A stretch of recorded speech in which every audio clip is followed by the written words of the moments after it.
saw a cockroach. Okay, 3. It's no emergency. Actually, cockroaches can trigger asthma and spread disease. Household pests are a health threat. Learn how to protect your family at pestworld.org. A public service message from the National Pest Management Association and the CDC. WGSX Lynn Haven, WTOT, W271DM Mariana, WPLQ Port St. Joe. You gotta fight! ESPN Northwest Florida. Camera, action. It's the Coach James Hale Show. Do you know who I am? Live and local inside the J. Michael Studio. People know me. ESPN Northwest Florida. Hey, the sun is out. Got a little worried this morning. I didn't know what was going on. This big bright thing was in the sky. Yep. I'm telling you. I didn't recognize it at all. Brian, I am so excited about this show today. Okay. This is the first time for all of our listeners out there that we have decided to dedicate a whole 2 hours of this show to pickleball. And I'm just crazy excited about it. You know, I've been studying up on it so that I know what's going on in the game, how to warm up and how to play the game. And I mean, it's the newest craze, and I'm just so excited about it. So I really thank you from the bottom of my Converse All-Stars. That's plenty of retirement homes where you stay, right? I would love to That's see. the game in retirement centers everywhere. I would love to see how many people thought that was real and the ratings declined at the instant you said that. Boom. Oh, nothing like pickleball on the radio. Well, I had to do that. No, that was good. I wasn't prepared for that one. Brian Haddad sitting in again for Coach James Hale on the Coach James Hale Show. Jim Durant joining me. Coach, how are we doing this morning? Doing good. I'm glad it's not raining and thunder and lightning and tornadoes and water spouts and every other thing. I'm telling you, it's been something kind of wild else. The last couple of days. And old Pickleball John behind the board. That's right. I'm ready to have my paddle in hand. Well, listen, ESPN Northwest Florida presents the Blast at Bay Point. You and a guest could win a round of 18 at the legendary Bay Point Golf in, and I can say it now, beautiful Panama City Beach. Starting next Monday, we'll have a new number to guess in high-low. Now, you can listen weekdays at 8:40, 12:40, and 5:40 to play high-low. And when you hear the cue to call, be caller 10 at 850-215-6290. Caller 10 will automatically win a large bucket of balls at the driving range. And if you guess the correct number, you and a guest will win a round of 18 holes at Bay Point Golf Club. So that's a great, great thing coming up. Boy, you would absolutely love it. If you've never played at Bay Point, I suggest you get out there. It is a fabulous, fabulous golf course. And then again, that will start on Monday, 8:40, 12:40, and 5:40. All three of our local shows, you can listen for your chance to win. 7:40. Excuse me. Well, I have 8:40 on here. Interesting. We'll have that all squared away by Monday, so we'll get it. But your chance to win the Blast at Bay Point. Well, let's get into local again. Give the number one more time, 215-6290. If you want to be a part of the program, we'd love to take your calls, hear from you about all that's going on in the sports world. That is 215-6290. Locally, how about this, Jim? We've talked about it a lot. Of course, you've been in here about as often as I have over the last week. We've established residency in the building. Yep. But we've talked about all of the great events that are hosted in our area and all the baseball teams and everything. Well, this week starts the Grand Slam World Series of Baseball's 19th consecutive year of coming to Panama City Beach. So what a wonderful event that they host. Now, they actually have their tournaments broken into 4 separate sessions that occur both at Frank Brown Park and Public Sports Park. They began yesterday somewhat. Of course, Mother Nature had sure there were some rainouts. A few different ideas, but those guys, let me tell you, I was around Frank Brown Park when they'd have these tournaments when I was coaching swimming out there.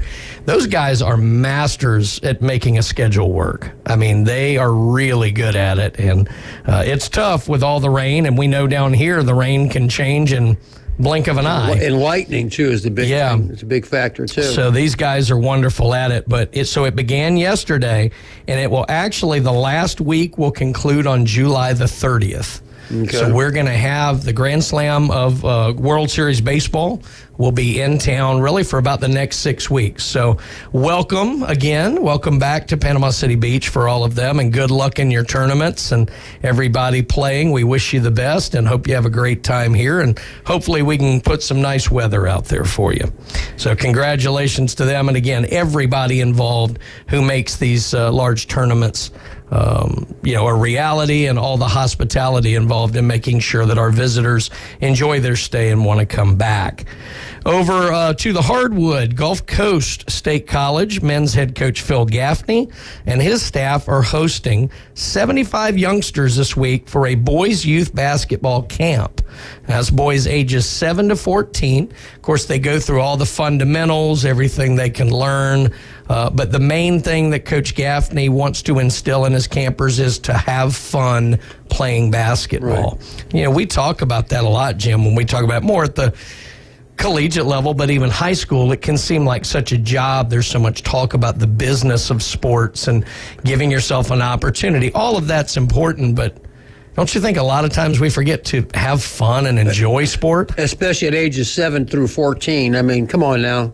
If it's not fun, they're not going to want to do it. That's a big part of it. You're not going to be committed to a sport unless you think you have a reason to be out there and that it's fun and you enjoy doing it. So, yeah, that's a big part of it. Yeah, absolutely. I mean, we always talk about all the positive benefits that come from sport, and just develop, especially nowadays where everything is so online and disconnected from personal interaction. It actually gets you interacting with other people face to face, and you have to rely on your teammates and put trust in each other and faith. That teaches you organization, time management, all wonderful skills that you need, but it's also just really fun to compete and to enjoy sports. So really good deal that Coach Gaffney's got going there at Gulf Coast. And hopefully, maybe he can develop a few, future players there for the Commodores as well. You never know. This is kind of belated news, but I know you've got an affinity for track athletes and all. So this is something that I think WJHG ran this story. Could have been MBB. I get them mixed up sometimes. I'm sure I'll hear from them about that. But South Walton's Jaden Robinson. He placed in the top 10 at state in the 110-meter hurdles, 4th in the 400-meter hurdles, and 3rd in the triple jump. Now, that team, South Walton, they lost their head coach right before the season started. So it was a lot of adversity they had to come over. You put a lot of trust in that. But they ended up having 8 athletes compete at state, and Jaden Robinson kind of talked about the process. And,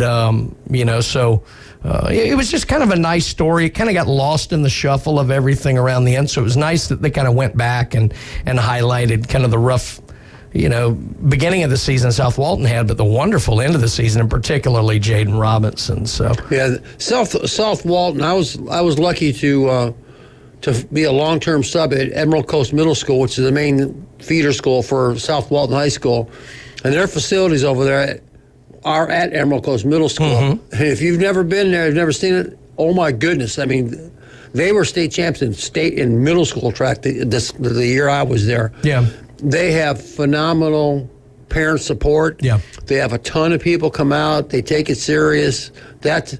That's a real up-and-coming program. James and I always talk about, who's going to be the one in the future. We always say it's going to be South Walton because it's just going to have more and more population, more and more people coming in, the right kind of people coming in, people that take it serious. And that doesn't surprise me at all. No. Not one little bit. Well, congratulations to them. Let's get to the phone lines now. I believe Lee Anderson's back on the line with us. Lee, are you there with us this morning? Good morning. I heard you guys earlier, and you were going to talk about pickleball today. That's John. That's a retirement guy behind the glass. So either you're the one person who stuck with us, or you're calling to complain. Either way. I have one question. Okay. Where in the world did they get the name pickle for a game that is very, very close to tennis? I have no idea. It's more like table tennis. It's more like ping pong, and it sounds like ping pong. And so pickleball. I'm just convinced that it was like on a night out bender. and somebody just came up with it and thought, this will be funny. Yeah, hold my beer, watch Pickleball. Might have been invented in Stark Vegas. You don't know. Hey, there you go. Unlike Bender and Starkville. I prefer dill pickle over sweet pickles. Agree. Agree, 100%. We'll see how it pans out. Will I be playing? No, because I cannot run. Yeah. And I think there's a little bit of running there. And I'm going to stick with golf because you don't have to run or jump. Yes, that's correct. You know, the way I view it, Lee, is look, I'm getting up there. I'm by no means old yet, but I'm starting to feel it every day. And it's the way that I felt 10 years ago in golf, so this will relate to you, that I just had a mental block over hitting a hybrid club. It seemed like what seniors did, and not realizing how much it could help my game. I refused to play pickleball for at least another 7 years, and then I'll be okay. Moratorium on pickleball. Yeah. You guys do a great job. I wish you the best of success in your pickleball endeavors. All right. I will promise you this. I will never have a pickleball tournament for junior golfers. That sounds good. But you do have a tournament coming up for junior golfers, don't you? Yes, absolutely. The next tournament will be July 15th, and that will be at Nature Walk. Mm-hmm. And it's for boys and girls 18 and under. And then we have a brand new one scheduled. The Panama Country Club, Lynn Haven, has allowed me to schedule a junior tournament July 29th for boys and girls 18 and under. For more details, they just need to call me or text me, and I will get right back with them if I'm not able to answer the phone. Outstanding. And if you want to give that number out, you can. I know you've done it before, but I'll give you my warning again. Good luck with what comes from it. But I have no problem giving out my number, and it's never too early or it's never too late to call. So, my number is area code 850-319-6773. All right. I applied for a job to be an information operator back in the day. Mm-hmm. They said I gave out the numbers way too fast. They didn't hire me. So I hope that the guys were able to get this number. Oh, no, I think you did it perfectly. Yeah. I'll tell you another thing they can do. We've got a membership at the Panama Country Club, and I've asked them to give out my phone number to anybody that might call about golf for kids. Mm-hmm. So if they don't remember my number, they can always get the Panama Country Club number, call them, and they should give them my number at the pro shop. Outstanding. So, again, that's going to be July 15th at Nature Walk, boys and girls 18 and under youth tournament. And then now, just added July 29th, boys and girls 18 and under youth tournament at the Panama Country Club. For more information, call Lee Anderson at 850-319-6773. These are two great events, Lee, and we appreciate you putting those on. Well, I absolutely love it. I have as much fun doing that as I do playing myself. So there you go. It's great to be with the kids. I think it helps keep me a little bit younger. I love it. Well, all right. That and the pickleball. That's right. Oh, yes. I think I'm going to get out my old ping pong rackets and use that on the pickleball. There you go. I love it. Yeah. Thank you guys very, very much. Absolutely, Lee. Appreciate it. That's Lee Anderson. That's two great events he's going to run there. Yep. Got a text in from Coach Mike McMullen, says, I'll play pickleball with you. I don't know. Mike's still in shape. I don't created a monster here. Yeah, Mike's still in shape. I don't know if I want to play with Mike. I need somebody I can beat. I need somebody in a chair, I think. Although it'd be that much more disheartening when I lost that one. So, but anyway, well, let's talk about some of our great sponsors here on the Coach James Hale Show. How about J. Michael's Restaurant? We're one day away, Jim. That's right. From that world-famous spaghetti. But if you get out there, they've got black bean quesadillas. Oh, good stuff today. Best seafood, coldest beer you're going to find anywhere, and it's at J. Michael's Restaurant. Get out there today. Hey, what a day to go to Blue Sky Express Car Wash. I'm telling you, it's going to be gorgeous, which means Highway 98 is going to be bumper to bumper. Everybody's going to be looking at your car for the hour it takes you to get from Blue Sky to Pier Park. Why not have a gorgeous-looking car for them to look at? You've got the best equipment there, absolutely. They do a wonderful job, very friendly. They'll come out, help you through the process. You will absolutely love it there at Blue Sky Express Car Wash on Back Beach Road over by Arnold High School, and soon to be in town, 390 over by Sweet Bay. So get out to Blue Sky Express Car Wash today. And Dr. Chad Mitchell, I'm telling you what, we had Doc in yesterday, like he's here always on Mondays. We had a great discussion. We went 30 minutes into that story, Jim, about the orthopedic surgeons and their kind of worries of escalating salaries and litigation and things like that. And Doc was just wonderful in explaining the whole process. It was very interesting. We had a great time with him. And look, if you've got any kind of injury, you're dealing with problems with shoulder, knees, ankles, any kind of joint injury like that, you don't have to be a great athlete, but get out and call Dr. Mitchell, because there's no need to just live in pain when there are things out there that can help you. And why not deal with a guy who all of the athletes in this area have counted on for well over 20 years, and that is Dr. Chad Mitchell. We get back, wow, 2 more great College World Series games. This has been a wonderful tournament, and we're barely halfway into this thing. So we're going to talk everything College World Series, how the SEC teams did yesterday, and that and a whole lot more when we come back on the Coach James Hale Show, ESPN Northwest Florida.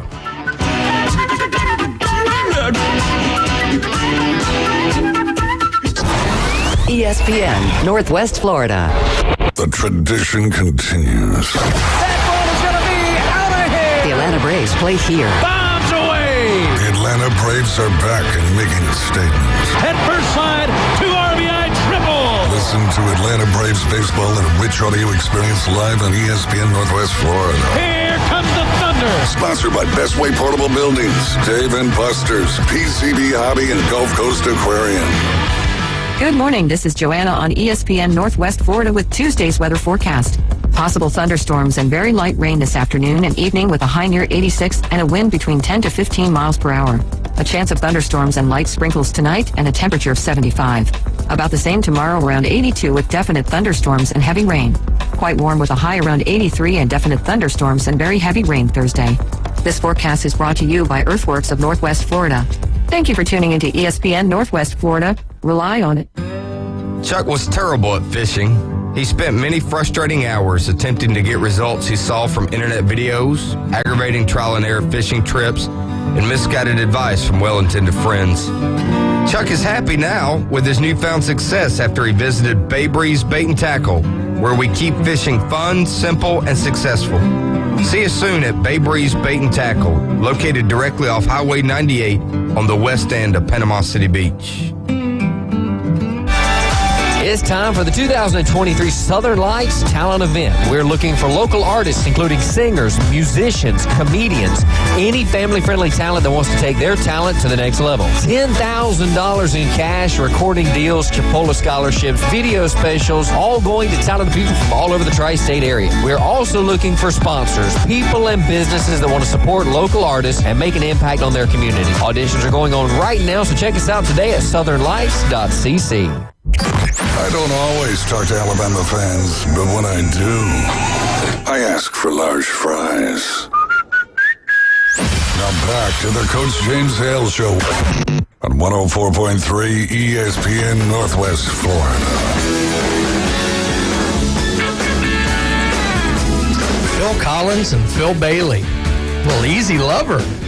I like that. Now, you want to talk about songs that remind you of the Rush Limbaugh show. That's one of them. I remember that. Rush used to always play that on the lead-in, and I miss Rush. He was a great listen on the radio. Well, ESPN Northwest Florida is your home for the Atlanta Braves here in Northwest Florida. The Braves are sponsored locally by Bill Bird Kia, Reliable Hydraulic Solutions, Mid-South Lumber, Stormore Portable Buildings, and Brock Pest Control.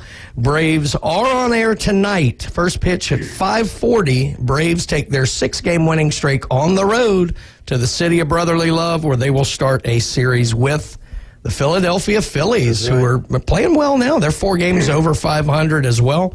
So, again, Braves sponsored locally, also by Best Way Portable Buildings, Dave & Buster's, PCB Hobby, and Gulf Coast Aquarium. I tell you what, it's baseball season. Boys of summer are out. Yeah. Well, speaking of one of the boys of summer, Rob's on the line. What's up, Rob? Good morning. I just want to talk about pickleball for a minute. Oh, my goodness. When did you start, John? Thanks a lot, John. Appreciate it. Hey, let me ask, did y'all see that was on ESPN this weekend or the other night? I didn't.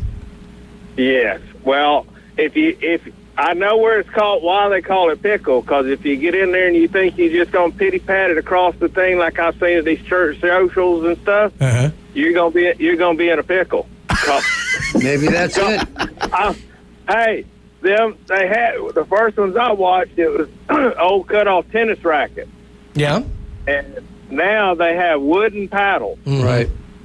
And they're shooting that ball across the net at your eyes or the middle of your chest at about 90 miles an hour. Yeah. Oh my God. It isn't nothing like what I seen early on when it was first developed, and they're just tossing it back and forth like ping pong. Right. No. They're real deal now. They're ugly about it now. Cutthroat pickleball. Yeah, it is. It is. If you watch that where they're teaming up, they got these are real tournaments. Now, somebody was asking about the name, how they got it named. I sure would. I want to know how they got the name of the. Let's just call it the beanbag toss that they have now. Yeah, the game of cornhole. I have no clue. Yeah. I growing up in the times that I had, I can't believe that. Yeah. This day and age, that's the name of well aware. Yeah, that one. Yeah, I'd be afraid to find out why they named it that. That's exactly right. Me too. Yeah. Right, it's funny. Corn liquor and stuff comes to mind. It's funny, it's kind of what you said, how pickleball's evolved. It's become this big competitive thing. It always struck me originally very similar to the beach game where you just paddle ball back and forth like that. Very leisurely, just kind of fun back and forth. Yeah. But you're right, it has morphed into very competitive stuff. So it is that badminton. You think, oh, well, that's kind of like badminton and a table tennis, and it's all that. Just get out, get some. We want to just get out here and get some exercise. Don't work up a sweat. Yeah, just get a little exercise. Badminton always struck me as a game. It was like and John will appreciate this, having been in television, where a video editor was constantly racking at like fast forward speed to slow motion. Because these guys are coming through and they're moving and they're hitting this thing. They're swinging 150 miles an hour. And that, whatever, shuttlecock or whatever they call it, it was flying and then it would just go into slow motion as it was drifting. It always looked like that, like you were racking back and forth between fast forward and slow motion to me. Have you ever seen the original, what do they call it, shuttlecocks? I think is what they call it. Have you ever seen the original ones that first came out? No. They were actually made out of like a balsa wood toothpick for the part, and then they had actual feathers put in there. They had real feathers and everything, and it was a very delicate type thing. And then when when Mattel came in and started making them, it was all plastic. Wow. But the original ones were really handmade, glued together, and had actual feathers in it. And my grandparents had a set of those, and I can remember seeing them. They didn't last long. When you put them up, the moths got into them and had a feast. But they were really nice. The original badminton sets and everything. Yeah. But yeah, anybody that thinks the pickleball is just buy some of that for your kids to go out there and play. Be ready for some black eyes and some bruises in the upper chest area. I love it, Robbie. Appreciate the call today, brother. Yep. How about Wake Forest last night? I'm telling you, man, these guys are tough. They it's kind of a bit like Florida. They've kind of found every way possible to win. I think I saw they're only the third team in history to win both of their first two games while not having the lead going into the eighth inning. It's something. It's going to be whoever comes out of that bracket between LSU and Wake, which now I think it's going to be tough for LSU because LSU can win their next game, but I just don't think they got a second pitcher that can, take them to the promised land. And then if that happens, if they play Florida in a 3-game series with one pitcher, they're just not gonna. It's not going to be pretty. So. Yeah, I think that's right, and we'll get into this more in College World Series there. But I mean, to be fair, LSU's second pitcher threw pretty well. They just they couldn't get enough. Well, they left too many runners on base. I mean, that was the thing. They had their opportunities last night and just didn't take them. And when Wake got theirs, they took them. So. Yeah, exactly right. All right, man. Well, I'll let you get into your script so you can finish your show and get everything in you want to. I appreciate you, Robbie. The other thing is, that is an excellent golf tournament for the juniors out at the country club. They have had that back when I was growing up. When I was 12, 13, 14 years old, I used to caddy in that thing for kids that were coming from all over the Southeast. I mean, it was huge back then. But anyway, have a good day. Appreciate the call and enjoyed seeing Rob in studio with us yesterday, too. Did a great job with us, as always. Well, let's get back to the phone lines. I think okay, no worries. I thought we had another one coming in. I apologize for that, but maybe we do here coming up soon. But, yeah, I mean, kind of what Rob was talking about. LSU, they're going to have a hard time advancing without kind of that second lockdown closing pitcher. But we'll get into that more next segment. But we do have another call right now, and I think John might have created a monster here. This more pickleball? There we go. We got another call online. Caller, go right ahead. Hey, good morning. My name is Scott. I'm a tennis pro at Rosemary Beach Racket Club. Hey, Scott. How are you? I'm doing well. First-time caller, everyday listener. All right. We appreciate it. So I know why the game is called pickleball. Okay. The inventor in the Northeast was a father that wanted to get his kids out of the house. Okay. So he built the court in the backyard and had a dog named Pickle. And Pickle used to run around the courts while they were playing this game. How about that? So they named it pickleball. There you go. And that's like a way better story than I could have even come up with. That's great. Father just trying to get his kids away from Nintendo.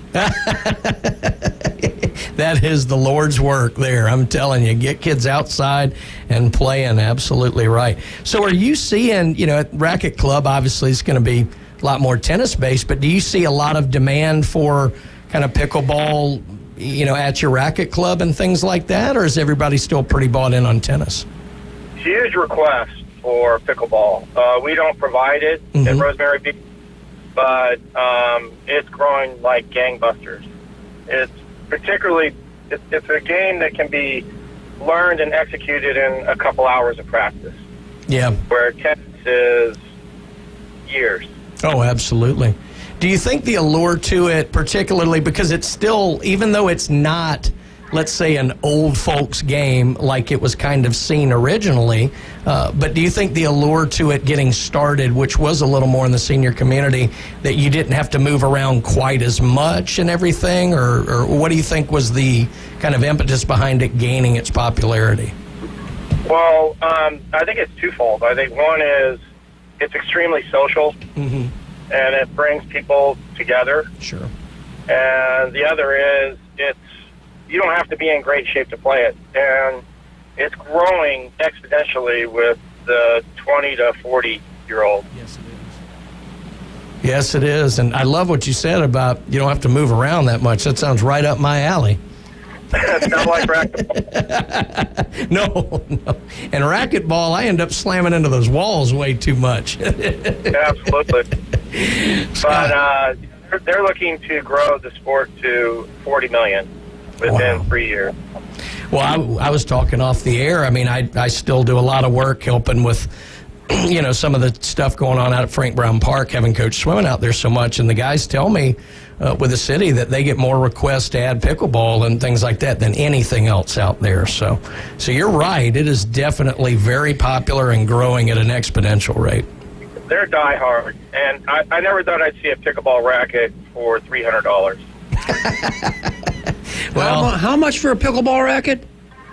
The high-end ones are up to $300. Holy smokes. For $300, it should play the game by itself, and I can sit and watch it. It looks like the paddle that the shop dudes used to paddle your butt with in junior high. I mean, $300? I'd buy a set of golf clubs before paddle tennis. There you go. I agree wholeheartedly, but I'll tell you what, I thought John was just messing with us here, but we've had so much on it. I may have to check this out. They are just a huge wave, and they're fanatical about it. Well, then maybe I don't need to.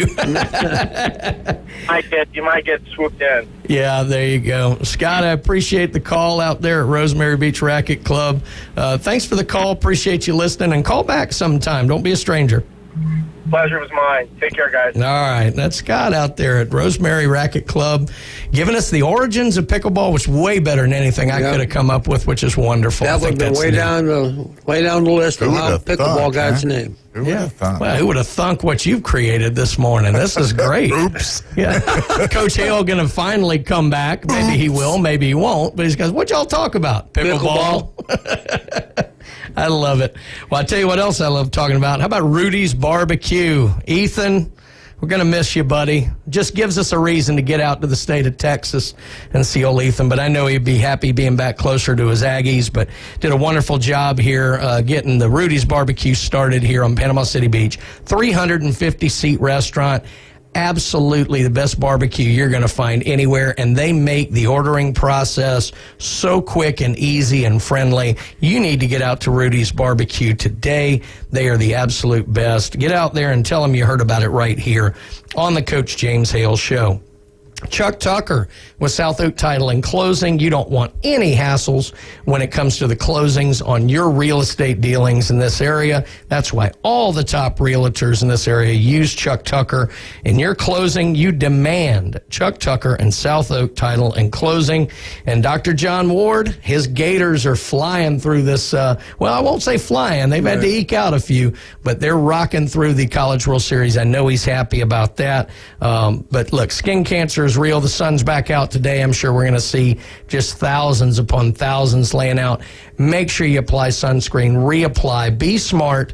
But the best thing you can do to protect yourself against the sun's harmful rays is to get in touch with Dr. Ward and the 8 convenient area locations of dermatology specialists. If you can hear us right now, there is an office near you. Dr. John Ward and dermatology specialists. We come back. Let's get into the College World Series. We'll probably talk some more pickleball. Who knows? But stick around right here on the Coach James Hale Show, ESPN Northwest Florida.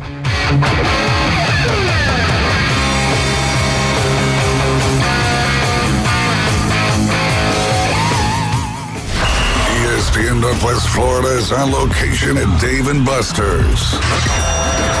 The afternoon underdogs are broadcasting live at Dave & Buster's Pier Park with half-price cocktails, half-price games, free Dave & Buster's game cards, and choice swag from ESPN Northwest Florida. Join David, Kyle, Amanda, Drew, and a cast of sports fanatics every Wednesday from 4 to 6 with fun and prizes at Dave & Buster's Pier Park with ESPN Northwest Florida.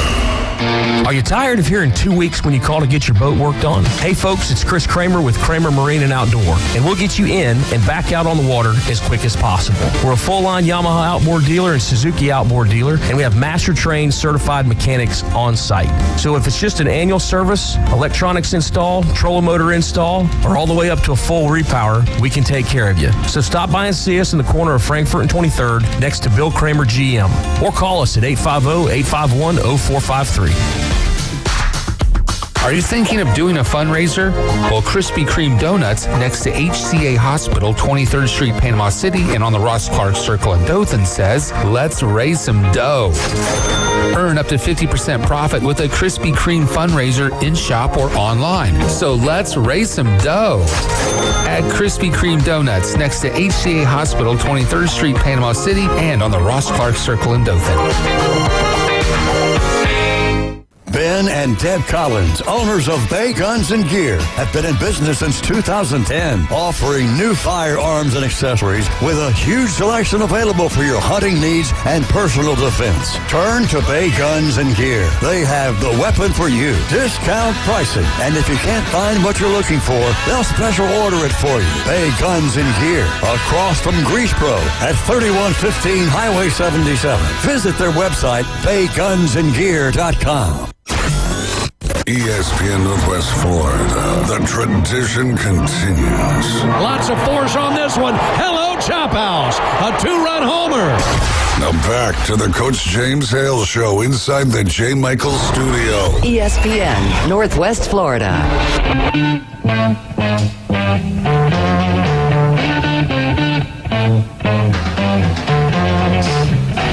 Old slow hand himself. Yeah. The master. I had to play some Sunshine music. Yeah, Sunshine of Your Love. You know, the only guy left we have from Cream, the super band. Eric Clapton. Eric Clapton, the only one left. By the way, if you're ever I know this is a sports show, but I don't care. I'm a substitute. What do I care? You ever want to see a good but crazy documentary on music? I think it's called, I think it's Beware Mr. Baker. It's about Ginger Baker, the drummer of Cream. Certified lunatic. I mean, absolutely insane. I'll tell you, it starts... More so than Keith Moon and those guys? Oh, yeah. John Bonham is another one? Yes. Yeah. No, I think so. I think so. A lot meaner. Keith Moon was just an insane drunk. Yeah. But, and don't get me wrong, I mean, fun guy, but you know what I mean. But the documentary starts with him breaking the nose of the guy doing the documentary with him, who was actually his friend. So, yeah, that's... Good way to start the show. I think it's called Beware Mr. Baker. It taught me a lot. I didn't know a lot about him.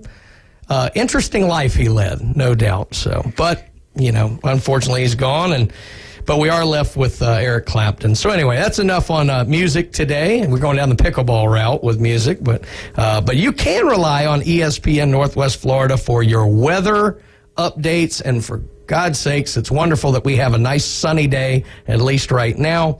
But you can rely on Joanna and the ESPN Northwest Florida for up-to-the-minute weather. Keep listening right here at 104.3 in Panama City and Panama City Beach, or over on the Forgotten Coast, 101.9 for the most reliable weather on your radio dial. Sponsored by Mid-South Lumber, Ellis Insurance Agency, and Earthworks of Northwest Florida. Let's get into the College World Series, and what a World Series it has been. 8 games in the books. 6 have been decided by 1 run, and the other 2 have only been by 2 or 3. Right. I mean, it's unbelievable. And those 1-run games, a lot of them were in the last at bat. Yeah. Or, 8th, 9th inning for like 3 or 4 of them. We've had walk-offs. We have had teams holding on to, a crazy comeback. Right. I mean, it has been really fun to watch. Well, let's start with the first game yesterday. In an elimination game, Tennessee came back and beat Stanford to stay alive in the tournament, and thus Stanford is now eliminated. Right. So both Virginia and Stanford, 2 quality programs, are the first 2 teams eliminated from play. We're down to 6 teams. Tennessee wins 6-4. Now, Tennessee fell behind 4-0 very early in the game. Yep. Both teams threw their aces. Dolander for Tennessee struggled a little bit, got behind again 4-0. But then in the 5th, Tennessee comes out with 3 straight singles. Then they get a sac fly to put 1 run on the board. Then Jared Dickey and Christian Moore ended up bringing in 3 runs to tie it up in the 5th. Zane Denton went on to give Tennessee the lead in the 7th. Then another score later that inning on a wild pitch. So Tennessee goes up 6-4 and is able to hold on to survive and advance, as they say. and send Stanford back to the West Coast. Got to talk about Chase Burns. What a wonderful job he did in relief. Yeah, he was kind of impressive at the end of the game. Yeah, I mean, after Dolander struggled early, Burns comes in, throws 70 pitches in relief. And those relief pitchers, they're not used to necessarily throwing that many pitches. Absolutely wonderful job. So the SEC, now I know, Jim, you're going to love this. SEC holds 3 of the remaining 6 spots. It just means more. Yeah, but LSU might get sent home today. So well, that's true. You never know. At some point, we're going to lose one of them because LSU and Tennessee are playing today in an elimination game. And in the spirit of James Hale, I'm going to throw this out here because I know he'd say something if he was here. What's up with Tennessee and the gray uniforms, okay? I agree. Those things are hideous. Agree. They're hideous in football. They're hideous in baseball. Your colors, guys, are orange and white. Where's the gray in your color scheme?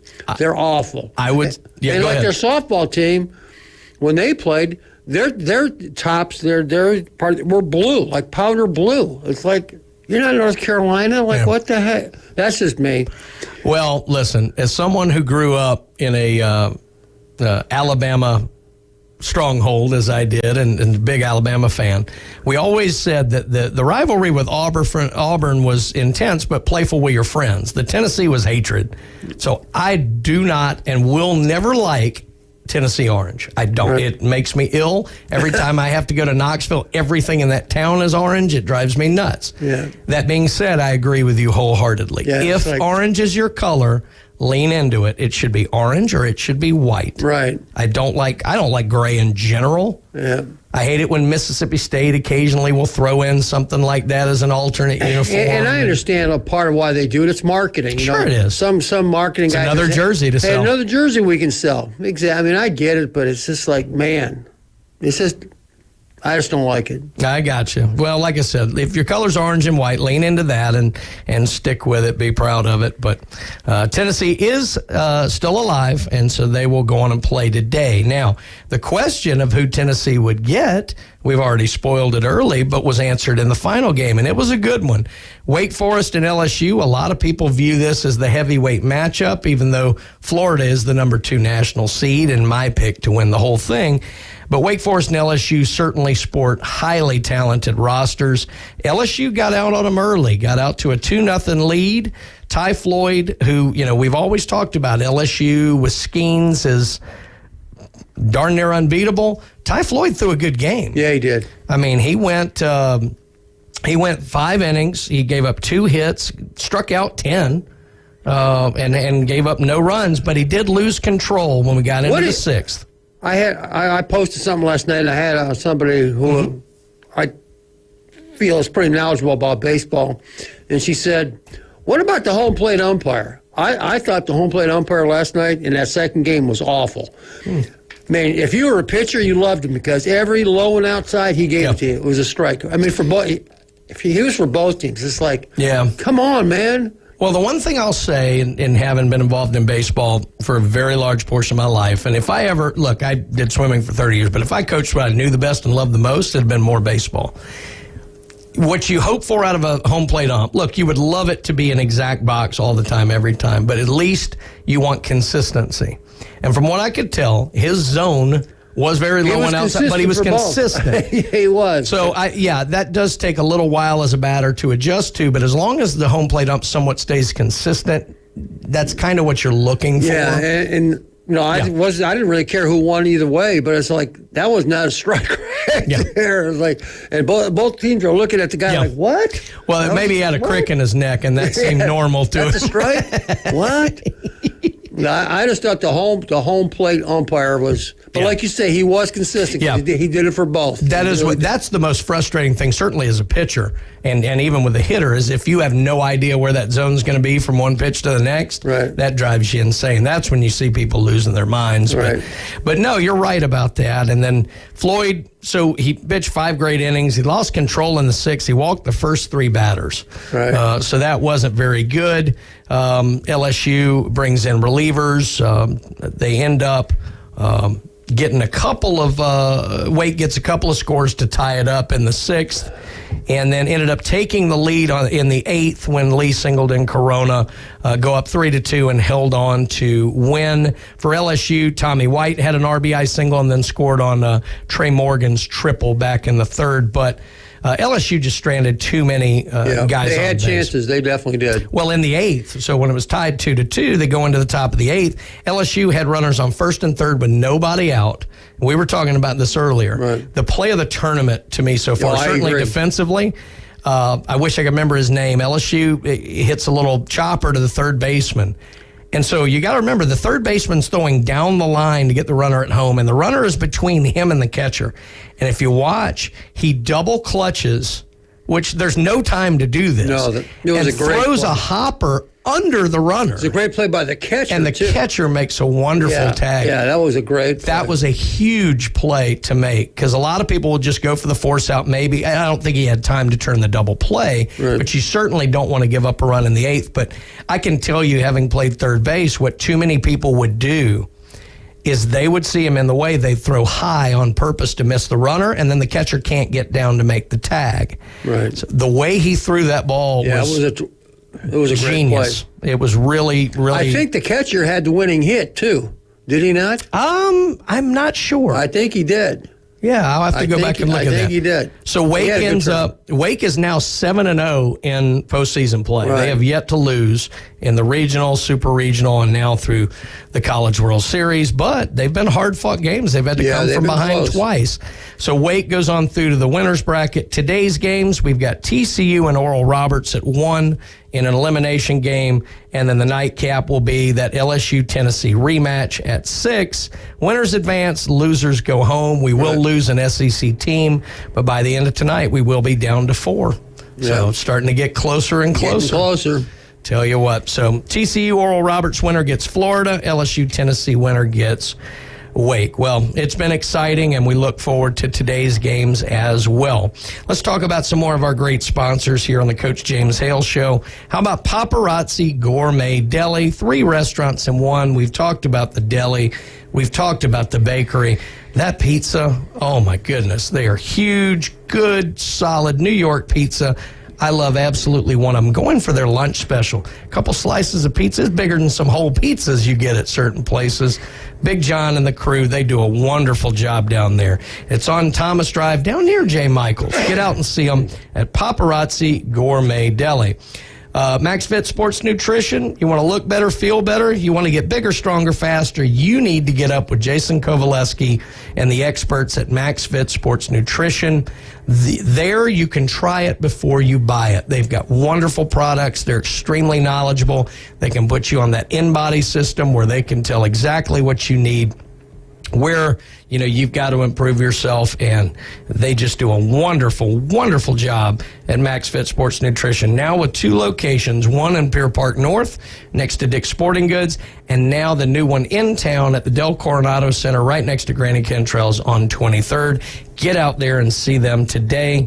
And don't forget Turf Pro Pest Control. Make sure that your yard looks really good. Like I always say, you want to be the talk of the neighborhood for a good reason. That's right. To not have the HOA knocking on your door telling you you're an eyesore. But get out there. You don't want the critters eating away at your lawn. Turf Pro Pest Control, they can make your lawn look as nice as the 3rd fairway there at Bay Point Golf. I tell you what, it's a beautiful thing. We get back. Let's talk a little FSU. I love this song. But that'll be coming up next. ESPN Northwest Florida.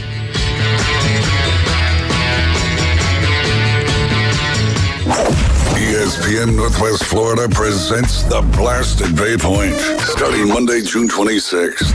Listen to Win Your Tea Time at the legendary Bay Point Golf Club in beautiful Panama City Beach. Listen weekdays at 8:40, 12:40, and 5:40 to play high-low for a chance to win 18 holes at Bay Point Golf Club. Plus, all contestants instantly win a large bucket of balls on the driving range. Listen to Win the Blast at Bay Point from ESPN Northwest Florida. Good morning. This is Joanna on ESPN Northwest Florida with Tuesday's weather forecast. Possible thunderstorms and very light rain this afternoon and evening with a high near 86 and a wind between 10 to 15 miles per hour. A chance of thunderstorms and light sprinkles tonight and a temperature of 75. About the same tomorrow, around 82 with definite thunderstorms and heavy rain. Quite warm with a high around 83 and definite thunderstorms and very heavy rain Thursday. This forecast is brought to you by Earthworks of Northwest Florida. Thank you for tuning into ESPN Northwest Florida. Rely on it. Game days are always better at Dave & Buster's. That's because more TV inches, more food and drinks, more space, and more fun make the game we all know and love more special. Nothing beats seeing your favorite team take the field on the two 12-foot big screens or 26 75-inch TVs. Throw in the arcade experience and you've got a winning atmosphere that no other sports bar can deliver.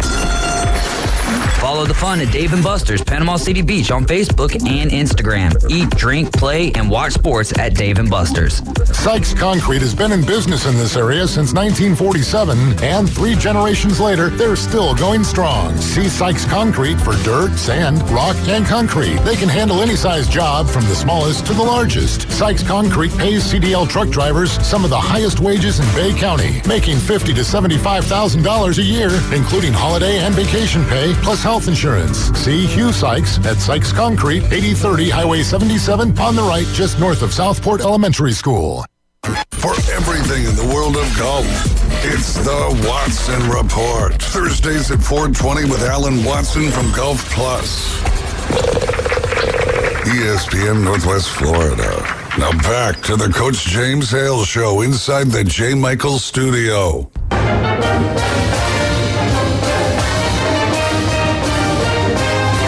Florida State, Florida State, Florida State. Woo! FSU Update. Brought to you every day here on the Coach James Hale Pickleball Review Show. That's right. By Newbies, all the Newbies properties, the Mothership, Newbies 2 on the Curve, and, of course, the Brew and Booze there on Front Beach Road. Absolutely wonderful, wonderful establishments. You never have a bad time at Newbies, and if you did, you won't remember it anyway. That's right. But just a wonderful, wonderful thing, and John and Charlotte do so much in this area. We love them, and we love their support of this show and the FSU Update. Before we get into the FSU Update, let's get to the phone lines. We got a familiar caller on the line. Mike, where in the world are you right now? Where in the world am I? I'm in the south of Maine district of Little Rock, Arkansas, which is kind of like a miniature San Francisco. It's got high-end real estate, really nice employed people, and some psychotic homeless people running around. And it's quite gay, too, by the way. I don't need to mention that. Not that there's anything wrong with it. There you go. But thank you for interrupting Florida State, because Florida State alum has been much on my mind lately. Brooks Koepka. Yeah. I worry about the lad. He almost flooded out Palm Beach, Fort Lauderdale area after he couldn't win the Masters because his knee hurt. And then he wins the PGA, and then he's complaining a little bit about that George Thomas gym, Los Angeles Country Club. But I digress. Anyway, the Vols, help me out. I know you're not for them. You're for LSU today, aren't you? Let's be frank. Probably, although I got no love for LSU either, but I don't know. You know what? Honest to God, I want to see a really good baseball game, truthfully. I do too. I'd like to see it with wooden bats, by the way. We talk about rule changes and stuff on all the old guys.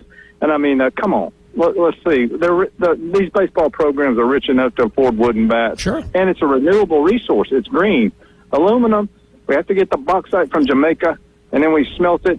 And, I mean, they don't make them in Tennessee anymore, I don't think. No, but let me go you one better, Mike. We talked about this yesterday on the show that the way the colleges are set up with all the resources they have, not just for sport development, but for personal development, and with the opportunity now to make money through the NIL and things, the college setup may be a better preparation than some of the minor league and some of the systems out there. So I would, if that's going to be the case, I would really prefer just to keep leaning into that, to go in and get these guys on the wooden bats, along with the 30 other reasons I would like it. The SEC, some schools in the other big conferences are in competition with minor league baseball and, to some extent, professional football.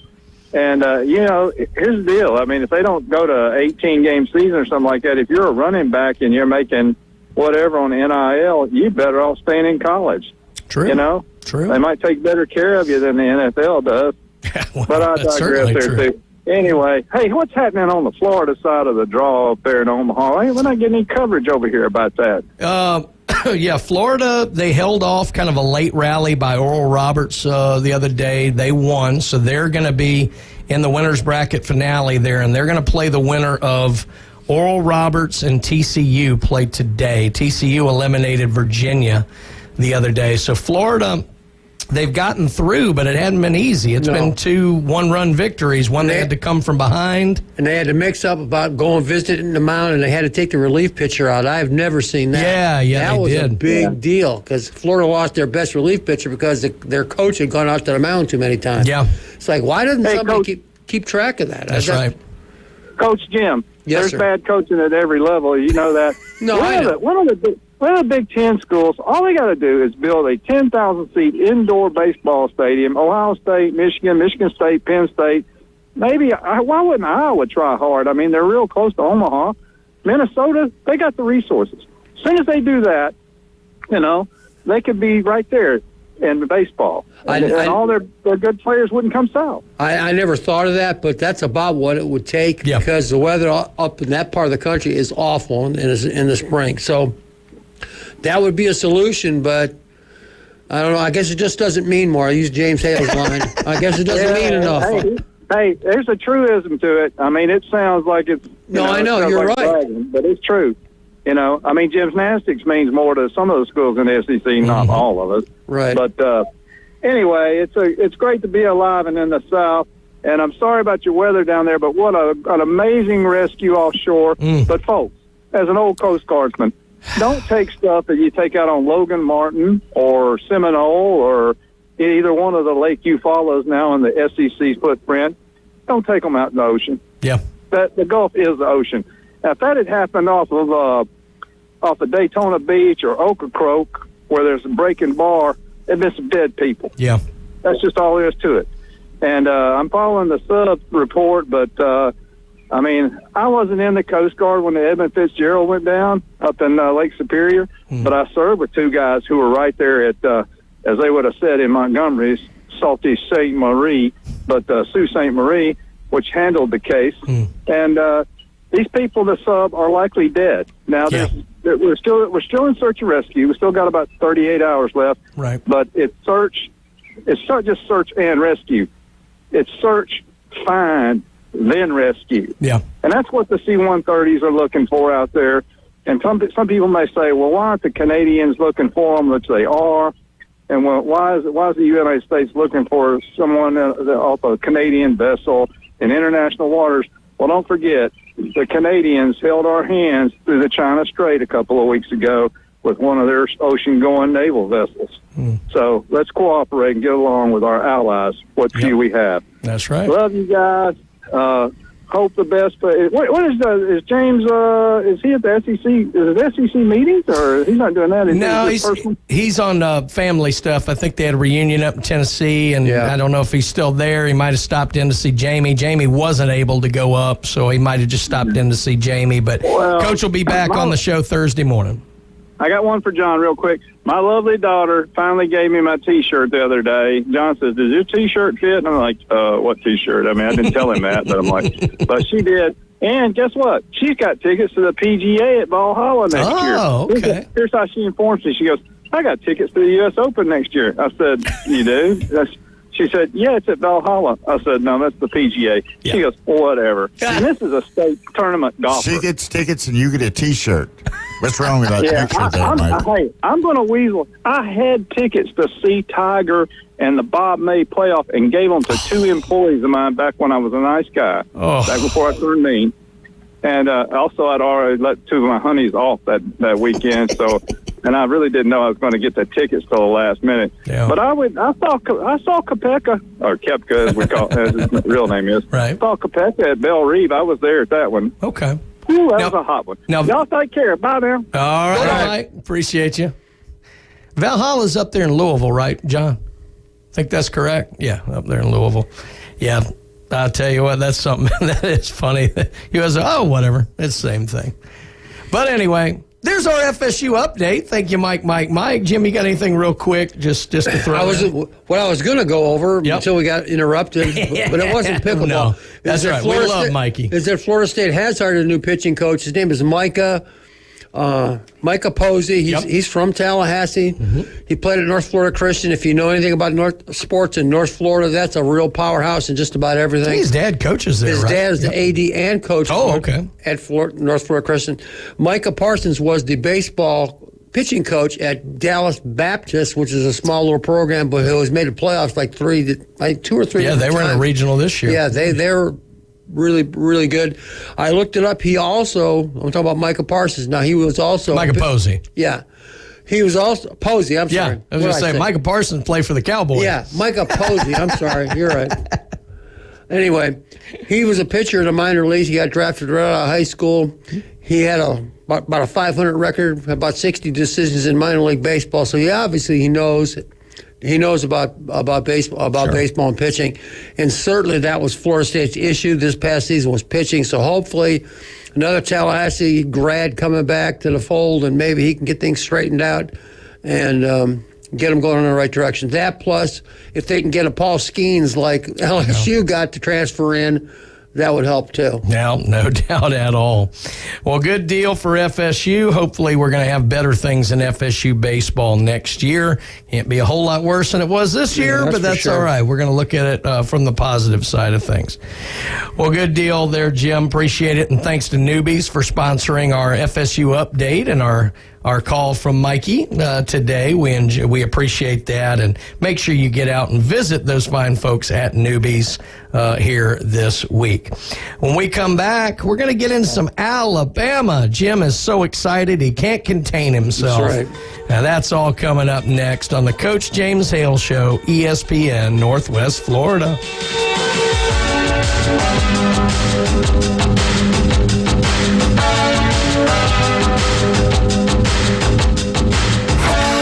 ESPN Northwest Florida. We're taking the inside track. This U.S. Open, the total purse is going to be $20 million. Again, the biggest payday in the history of men's major championship golf. Although last year was $17.5 million, so it went up $5 million from 2021 to 2022, with Matt Fitzpatrick winning $3.1 million. Join Ryan Mulvey. Thank you very little. Middays 11 to 1 on ESPN Northwest Florida. Good morning. This is Joanna on ESPN Northwest Florida with Tuesday's weather forecast. Possible thunderstorms and very light rain this afternoon and evening with a high near 86 and a wind between 10 to 15 miles per hour. A chance of thunderstorms and light sprinkles tonight and a temperature of 75. About the same tomorrow, around 82 with definite thunderstorms and heavy rain. Quite warm with a high around 83 and definite thunderstorms and very heavy rain Thursday. This forecast is brought to you by Earthworks of Northwest Florida. Thank you for tuning into ESPN Northwest Florida. Rely on it. Hey folks, Chris Kramer with Bill Kramer GM. And the best place to listen to the Inside Drive with Ryan Mulvey is inside a brand new vehicle from Bill Kramer GM. And I want you to know we've got 10 times the amount of inventory on the ground as we did this time last year, and darn near all of them are discounted. So shop us online at BillKramerGM.com or visit us at the corner of Frankfurt and 23rd. We'll make it easy and take great care of you. WGSX Lynn Haven, WTOT, W271DM Mariana, WVLQ Port St. Joe. ESPN Northwest Florida. PCB Hobby, the beach's premier hobby store for sports cards, comics, coins, and trading card games. PCB Hobby carries the largest selection of boxes and packs from the latest releases of brands like Topps, Panini, Leaf, and more. Looking for a specific player or team? PCB Hobby has a wide assortment of raw and graded cards. They carry parallel rookie, game used, and autographed cards in both modern and vintage. Have a collection you want to sell? We buy, sell, and trade. PCB Hobby on Back Beach Road, just east of Florida Linen. Call 850-320-8388. Put down your natural light. It's time for the Alabama Update. The Alabama Update, weekday mornings at 8. On the Coach James Hale Show at 104.3 ESPN Northwest Florida. Roll Tide, roll. Alabama Update brought to you on the Coach James Hale Show by Steverson Air Conditioning. Going to be a hot one today. Make sure that your AC unit has been serviced and is working to prime efficiency by calling the fine folks at Steverson Air Conditioning. They will absolutely make sure that your unit is working beautifully. They'll come out quickly. And again, get it checked, get it serviced, or better yet, just go in and get you a new system there for Stevenson. And it's the only thing in life, Jim, that'll pay for itself with all the savings on your power bill. Steverson Air Conditioning, number one. Well, not a ton going on in the Alabama sports world. Of course, that time of year where we got to stretch a little bit. So rather than go into a poll, which I know Jim loves so much, there were a couple of things. Nick Saban sat down for an interview with Joel Klatt of Fox and talked about a number of things here.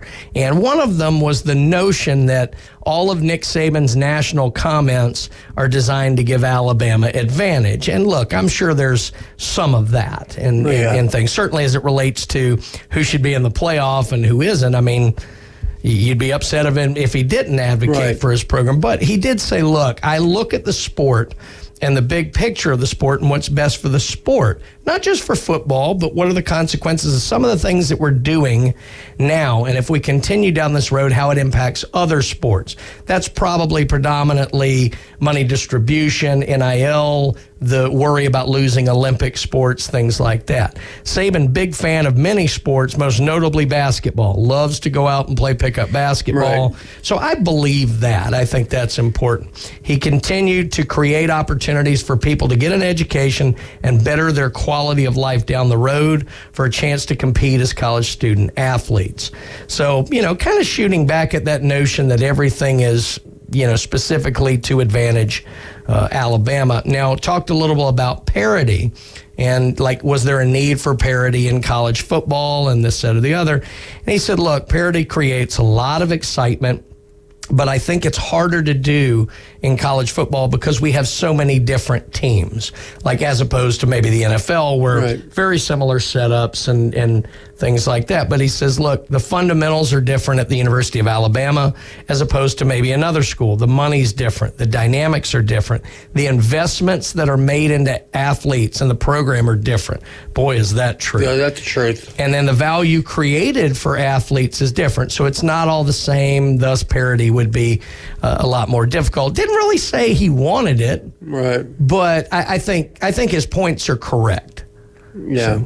So it's going to be very difficult to do at the collegiate level. But anyway, that just a neat little article there with Nick Saban. You can kind of view it as well. It's with Joel Klatt. And then one more thing with Coach Saban. There's a viral video out there that his daughter took of him. And this is pretty funny, actually, if you watch it. Nick Saban with the VR, the virtual reality goggles on, and is playing what looks to be just a boxing game. And so you're seeing Nick Saban with the big headset, goggles on, and he's got the controllers in his hand, and he's throwing pretty decent little left jabs. His right cross needs some work here. He's a little low on that, but it was kind of funny watching a guy who seems so serious all the time, You always look weird with them VR goggles. Yeah, it's hard to look like you're not a geek when you have those things on. But if you get a chance, go out and watch that. It's actually pretty good. You critique Coach Saban and his style there, but it was pretty funny to watch. Well, I've got this here that I kind of want to get into. It's a little odd, but since we don't have a whole lot on Alabama, David had this yesterday for the afternoon show, and we weren't able to get to it. But it's basically what's called the Big Brother, Little Brother Challenge. And so according to this list, who is Big Brother in each state and who is Little Brother in each state? So I'm going to run a few by you, Jim. We're going to see if you get them right, wrong, and if we agree. So in Alabama, who would you say is Big Brother and who would you say is Little Brother? We're talking about football programs? Football. Well, football. Oh, Alabama's the Big Brother. And then Auburn's the little That's brother. correct. I think that's a no-brainer. How about Alaska? Alaska? Yeah. I don't think they have a college football, do they? NA and NA. You are correct. Just wanted to throw that one out there. Let's throw this one out. How about the state of Florida? Where would you go there? I would say the Big Brother is Florida. Little Brother is Miami. Interesting. This sheet has Florida State as Big Brother. Really? And Florida as Little Brother. I would agree with you, and Florida should be Big Brother. Right. Just and mainly I think about just longer history of the school. Obviously, FSU was a teaching college for a long time, and I would put FSU as little brother more so than Miami. But I get it. Right. How about the state of Georgia? This should be a no-brainer. Oh, well, Georgia, it's got to be the Bulldogs is the big brother. Little brother's got to be Georgia Tech. I agree, and that's correct. What would you do in California? USC is the big brother. UCLA the little brother. Correct. Very good, Jim. Very good. Let's go to where are we going to go? This will be interesting to figure out. Little brother. What would you do in Louisiana? Big brother's got to be Louisiana State. That's correct. LSU. Little brother, I don't know, McNeese State. Nichols. No, the Raging Cajuns, which I think is southeast or I don't know. There's all those directional Louisiana schools. Lafayette or La Monroe. I can't remember which. Where would we go in Kentucky? Big John's going to be interested. Is there a big brother in Kentucky? Oh. I would say the big brother's got to be Kentucky. On the lower divisions, Kentucky schools were really good for a long time. Western Kentucky and Eastern Kentucky were powerhouses in 1AA. The Colonels, yeah. Yeah, they were outstanding. So let me back up. I just thought of the other one. So it's going to be Kentucky is the big brother, Louisville is the little brother. That is correct. That is correct. What would you do in the state of Nebraska? Oh, the big brother's got to be Cornhuskers for sure. Does any other team in Nebraska play college football? They have Nebraska and Nebraska. I was going to say, maybe because of the way they've played recently. Yeah, Drake, I don't know. Let's stay in the South. Mississippi. Okay, this is in your wheelhouse. I would say Ole Miss is the big dog. Mississippi State's the little dog. That's correct, and I would actually agree with that. I think that's true. Michigan. Oh, let's see if we can get Michigan Eddie fired up today. The Wolverines got to be number one, got to be the big brother, and the Sparty's going to be little brother. That is correct. Yeah, Michigan State, no doubt. What would you do in North Carolina? Got a lot of choices there. I say North Carolina Tar Heels are the big brother. Little brother's NC State. That's where I would have gone as well. They have NC State as big brother. And really? North Carolina as little brother. I'm not sure I agree with that one. I don't get that one. How about Ohio? Ohio State, the Buckeyes obviously is number one. Cincinnati would probably be the little brother. That is correct. Very good. How about the state of Oklahoma? This has been pretty competitive lately. Yeah, it has. Sooners the big brother. And I'm a man. I'm 50. It's got to be the little brother. That's correct. Oklahoma and Oklahoma State. Similar setup. State of Oregon. Oh, here we go. The Ducks, big brother. Oregon State's the little brother. They have Oregon State. I think that's insane. It's got to be Oregon than Oregon State. There's no way. In every way possible. Yeah. Pennsylvania. What would you do in Pennsylvania? Penn State has got to be the big brother. Pitt's got to be the little baby brother. That's correct. This one's interesting because, think about history versus recency. South Carolina.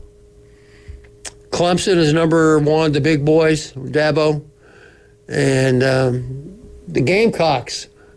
Don't tell me the Chanticleers. Don't call me. I don't want any. Furman. Furman. No, I'm kidding. My son went to Furman. They had South Carolina as big brother and Clemson as little brother. Now, if you view it, oh, come on the longer standing, traditional, bigger state school, maybe. But if this is based on football, absolutely not. It should be Clemson. There's no comparison. No doubt. Texas. What would you do in Texas? Longhorns be the big brother. A&M's little brother. That's correct. Let's get out to the Holy War out west. What about the state of Utah? I'm going to go off the rails a little bit. I'm going to say Brigham Young is the big brother. Utah is the baby brother. You got it. I would not have got it that way, but the more I think about it, I think you're right. That's correct. BYU, big brother. Because they've been good for a long time. That's correct. Utah is little brother, no doubt. State of Washington. This one's competitive. The Huskies are the big brother. What is Washington State? The Cougars. The Cougars. The Cougars be the baby brother. That is correct. State of Tennessee. This shouldn't be very difficult. Yeah. East Tennessee State, no. I would say the Volunteers are the big brothers. Baby brother would be Vandy? That's correct. I might have thrown Memphis in there as little brother. Just because of their success. Right. Certainly Vandy's lack thereof. Yeah. But Vandy is in the SEC. The only other one I see out here that surprised me just a little bit, but I get it if we're talking about football. How about the state of Kansas? Kansas State was awful for so long. I'm going to say Kansas is the big brother. Kansas State's the baby brother. I would have thought that as well. They have K-State as the big brother and Kansas as little brother. Remember, in football, Kansas has been pretty bad. And so was Kansas last State year, back in the day. they were, but they had so many good years under Snyder. Yeah, Bill Snyder. Bill Snyder. I said this before. When I was at Akron, we went to as a coach. We went to Kansas State. I saw Manhattan, Kansas, and I said it then. I'm going to say it again now. To get people to go to Manhattan, Kansas, you got to be the best recruiter in the world or the biggest cheater in the world. There is absolutely... Or a little of both. Yeah, there's nothing there. Nothing. I think Topeka, Kansas is like an hour and a half away the other way. It's like, how do you get people to want to come here? Let me throw one more at you from Big Ten country, and then we got to get to a break. How about the state of Indiana? Again, football. Oh, Notre Dame, number one. And then... after that, it could be Ball State. It could be Indiana State. And then the University of Indiana, the Hoosiers. So they don't even have Notre Dame on this. You're kidding. No, not at all. I guess they just consider Notre Dame a property of the Vatican. They have Purdue as big brother, and in the state of Indiana, Indiana as little brother. Who did this poll? I don't know, but it's gone. We're done. So you're going to put one of the best programs in the history of collegiate sports is not the big brother? Let me tell you what that poll did. Are you kidding? It got us through the Alabama segment without having to talk about more pickleball. But even so, the worst Alabama segment in history brought to you by Steverson Air Conditioning. Or who has the best uniforms in the SEC? Or who's won the most games? Whose cheerleaders yelled the loudest? I can find those. But anyway, who's got the best stadium? That was at least fun, and I got to give you credit for getting the Utah one, because I would not have gotten that one, but that was... Sometimes you get lucky. Hey, we do what we can here on the Coach James Hale Show. Again, thanks to Steverson Air Conditioning for sponsoring what in some way, shape, or form could be construed as an Alabama update today. Also, we said the word Alabama. That's all we did. We talked about Nick Saban and virtual reality. It was great. Coach Hale still would have said Coach Bryant was better at VR, but that's okay. Let's also talk about El Rodeo Tequila Bar and Grill, the best Mexican restaurant on Panama City Beach, right there on Thomas Drive. You need to get out to El Rodeo Tequila Bar and Grill today. And if you're having issues kind of understanding the complexities of the health insurance market, particularly as it relates to Medicare, Medicaid, anything like that, just want someone who can lay it out for you in an easy way to understand and offer you the best service possible, you need to deal with Michael's Insurance Solutions. Give them a call. They will come out to you and lay out the best plan possible for you to deal with. I mean, look, health insurance is such a mess. Get an expert. Get someone who has the heart of a teacher and will come out and put you in the best program for you. And that is Michael's Insurance Solutions. When we come back, let's do the Auburn update here on the Coach James Hale Show. You are listening to the legendary ESPN Northwest Florida. Here.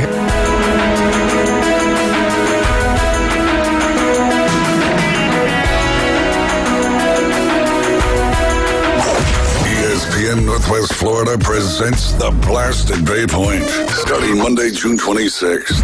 Listen to Win Your Tee Time at the legendary Bay Point Golf Club in beautiful Panama City Beach. Listen weekdays at 8:40, 12:40, and 5:40 to play high-low for a chance to win 18 holes at Bay Point Golf Club. Plus, all contestants instantly win a large bucket of balls on the driving range. Listen to Win the Blast at Bay Point from ESPN Northwest Florida. Good morning. This is Joanna on ESPN Northwest Florida with Tuesday's weather forecast. Possible thunderstorms and very light rain this afternoon and evening with a high near 86 and a wind between 10 to 15 miles per hour. A chance of thunderstorms and light sprinkles tonight and a temperature of 75. About the same tomorrow, around 82 with definite thunderstorms and heavy rain. Quite warm with a high around 83 and definite thunderstorms and very heavy rain Thursday. This forecast is brought to you by Earthworks of Northwest Florida. Thank you for tuning into ESPN Northwest Florida. Rely on it. Los Rancheros has been doing it right for 20 years. Los Rancheros brings a top-shelf dining experience to you with the opening of their beautiful new building. Watch all college and pro games on Los Rancheros' 14 large-screen TVs with great drink specials daily from 2 to 5 and during all the games. Los Rancheros, the place for live sports and great food on 23rd Street between Jenks and Harrison. Did you know that fees associated with real estate closings are virtually the same from one title company to the next? So what sets South Oak Title apart? Effective communication, customer service, expertise, and technology. If you're buying or selling real estate, refinancing a residential or commercial property, tell your realtor you want to close with South Oak Title. South Oak Title, with locations across the Southeast, including Panama City Beach, Inlet Beach, Destin, and Fort Walton Beach. Visit them online at southoaktitle.com. Tiger fans, join us weekday mornings at 8:15. It's the Bay Point Golf Auburn Update on the Coach James Hale Show at 104.3 ESPN Northwest Florida. War Eagle. Hey. Gia DeGuerra. Gia DeGuerra. I was going to say, I forgot what it was. That's for you, Martha. Gia DeGuerra. Down there in Mexico, listening to us, I'm sure, this morning. This pickleball morning on the Coach James Hale Show. Brian Haddad sitting in for Coach Hale. Coach Jim Brandt joining me, and Big John spinning the tunes today. Thoroughly enjoyed your Run Through the Rain songs yesterday. We thought we had stumped him at every go, and he had one for us. I was ready for that. That was impressive. Absolutely right. Well, look, the Auburn Update brought to you every day on this show by Bay Point Golf, Ryan Mulvey, the crew down there, Jay Henley, everybody out at Bay Point. Get out and see them today. It's going to be a gorgeous day on the golf course. Get out there and play. You will absolutely love it. Don't forget about Bar 72, all the great things they have going on, the specials they have, and then go by and visit the Pro Shop. Some absolutely wonderful pieces of cloth, as Coach Hale would say. Get out there and check out that cloth. And but just great deals in there. Everything at Bay Point, top notch. You will absolutely love it. Not a ton going on at Auburn this time of year, and that's going to be evidenced by the fact that our top story from the Plains is the Tigers picked up a commitment from long snapper J.R. Buckner. He's expected to begin his career as a walk-on. As our most long snapper. So I'm not sure why you have to announce your commitment, but in this day and age of social media and everybody getting their 15 minutes, hey, good for him. You know, J.R. Buckner, he's actually a local kid, goes to Auburn High School. He's 6 foot, 245 pounds. So that's good. He'll be able to hold his ground there a little bit. Yeah, I tell you what, if you ever have a son, the first thing you teach him is how to long snap a football. Yeah. And the second thing you teach him is how to play golf.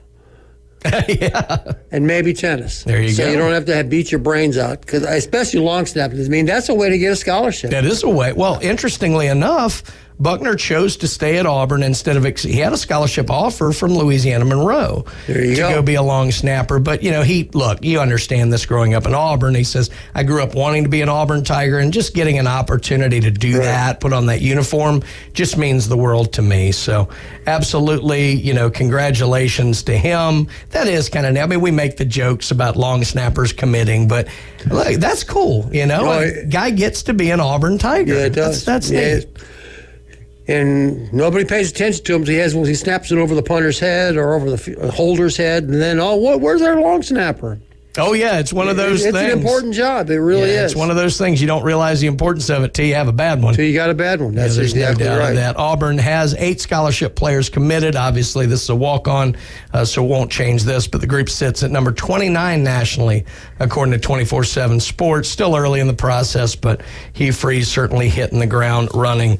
But anyway, that's really about all we've got from Auburn today. So again, before we get out of this and into some other stuff, I do want to thank Bay Point again for their sponsorship of the Auburn Update. I wanted to pivot a little bit to the University of Florida and their recruiting. We talked about them obviously in baseball earlier, but So early, this has been quite a last couple of days for the University of Florida football program. So initially, all the news was negative.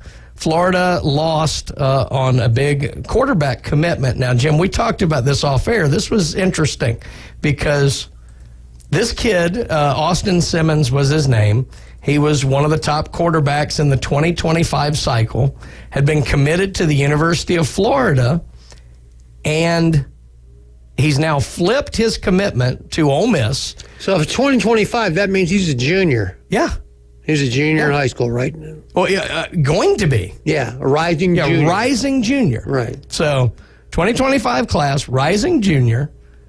He's committed to Florida. Decides to change his commitment to Ole Miss, which, all right, that makes sense. Lane Kiffin, obviously great quarterback coach, and, SEC still. But he's also going to reclassify, not as 2024, but as 2023, and enroll this summer. I don't know how in the world. But then again, with all these dual enrollment things, I mean, these kids, look, I learned this here. A lot of my kids were graduating high school with their associate's degree in college. Right. Yeah, that's possible. He has to be dual enrolled wherever he went to high school and college, junior college, whatever. So that means he's like 16, 17 years old. From a coaching point of view, I'm sorry, there's not many guys 16 years old that are physically mature enough to be a difference maker on a big-time any program, let alone a big-time program. Where's he going? Ole Miss. He's going to go to Ole Miss, going to play in the SEC at 16 at quarterback. Well, here's what's worse. I don't see it. That's just me. Ole Miss also might have the most crowded quarterback room in the United States. How many quarterbacks does Lane Kiffin have? About 8? He's got 3 with experience. Right. I mean, Spencer Sanders was great at Oklahoma State. Jackson Dart was the starter last year at Ole Miss. Walker Howard is a highly touted guy who was at LSU. This one is. Where did this kid go to school? Does he? And what I'm getting, he's from Florida. Does he have some abiding love? I need to go to Ole Miss and go. No, I'm trying to remember where in Florida he's from. So he's not a Mississippi guy. He's a Florida guy. No, he's from somewhere in Florida. It didn't stand out to me. I'll have to. There's got to be more to that. But no, it was certainly an interesting one. So. Starts a little negatively. Now, a lot of people were talking about, but see what Billy Napier can't get a top-notch quarterback because of the whole Jaden Rashada deal, which wasn't his fault, per se. And then now this, but a lot of people forget, DJ Lagaway is still committed. Yeah, isn't he supposed to be He's a really superstar. He's a 5-star guy in the 24 class, so a lot of people overlooking that. I think a lot of people like to pile on Florida. Oh, no question. and some of them are Florida fans for some reason. Unfortunately. But I'll tell you what, it has been great news ever since. Florida has now picked up 4 more, actually it's 5, but 4 more top-notch commitments. 2024 class, they've picked up 4 in the last couple of days in the top 300 nationally. So that's huge for Billy Napier. Amaris Williams is the number 279 overall prospect, and he's from the state of North Carolina. He is a defensive end, 4-star guy. Amir Jackson is a 4-star tight end, number 102 overall, out of the state of Georgia. Then 4-star Aaron Childs, who is an inside linebacker, easy for me to say, inside linebacker, number 63 overall recruit in the country, and the number 2 inside linebacker recruit in the country. He's out of the state of Maryland. And then the big one, 5-star edge rusher Jamonte Waller. He's number 16 overall, and he's out of Picayune, Mississippi. Yes, I do know how to say Picayune, Mississippi. And if you saw it spelled, you wouldn't get Picayune out of it, but, it's Picayune. You're doing you'll clean it up. That's right. But so not only did Billy Napier just pick up 4 recruits, again, their commitments, take that for what it is. That word doesn't mean what it used to. In the top 300, listen to this. Mississippi, Maryland, Georgia, North Carolina.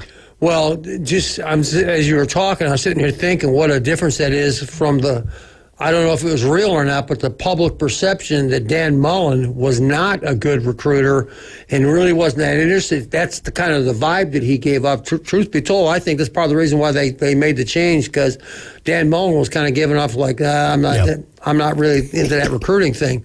But they're getting them everywhere now, and that's good because they need to. I just got a text from Rob. Gator Day is tomorrow. Move on. I needed filler, Rob. You're right. I do appreciate it. So it's interesting that the Gators are doing that. It's good for them because, I've living in Florida going on 40 years now. They've always been good. It's just hard to see them struggling, especially a quarterback. Yeah. Like they always had somebody who could play quarterback. I mean, always. Yep, no doubt, no doubt. Well, let us move on. We'll move on to a break here. That was pretty funny, though. I get it. Again, thanks to Bay Point for sponsoring what little there was of our Auburn update today. And Rob's right. Gator Day is tomorrow. We'll talk with Mark McLeod tomorrow and Doc Ward, and we'll spend entirely too much time. Did you see that Doc Ward is in Vegas? Oh, yeah. I told him to drop a Gator bet for me down there. Yeah. So I said, you're like, where's Waldo? It's like, where's Ward? He's always world traveling somewhere. He's always off on somewhere. Hey, if you can do it, do it. That's right. That's how you know success. That's right. You at least get to go to Disney. I don't get to go anywhere. Yeah. Well, I don't know. I just came off of 10 days on the road, but I was working the whole time. That was no fun. But anyway, let's talk about a few more of our great sponsors. How about Beef O'Brady's in Lynn Haven? Tomorrow, wing special, the biggest, juiciest wings you're going to find anywhere in this area. Get out to Beef O'Brady's in Lynn Haven. What a wonderful place to enjoy sports, enjoy great food. And look, they've got TVs everywhere. You can watch College World Series games out there and enjoying their great setup. Pat and the crew out at Beef O'Brady's in Lynn Haven. Get out and see them today. And don't forget Buffalo Rock, all the wonderful things that they've done for this area. But more than that, just a great company, great people, and they make great products. I love the Sunfresh Lemonade. Jim, what do you got in front of you today? Dr. Pepper Zero Sugar. Every day, Dr. Pepper always. Zero Sugar. They are absolutely wonderful. Buffalo Rock. Make sure you support the people who support the athletes of Bay County. Well, let's head to a break. Who knows what we're going to do coming back here? I mean, we've talked pickleball long enough. There's no telling where we're going to go. We're going to go to underwater basket weaving next. That's right. On the Coach James Hale Show, ESPN Northwest Florida.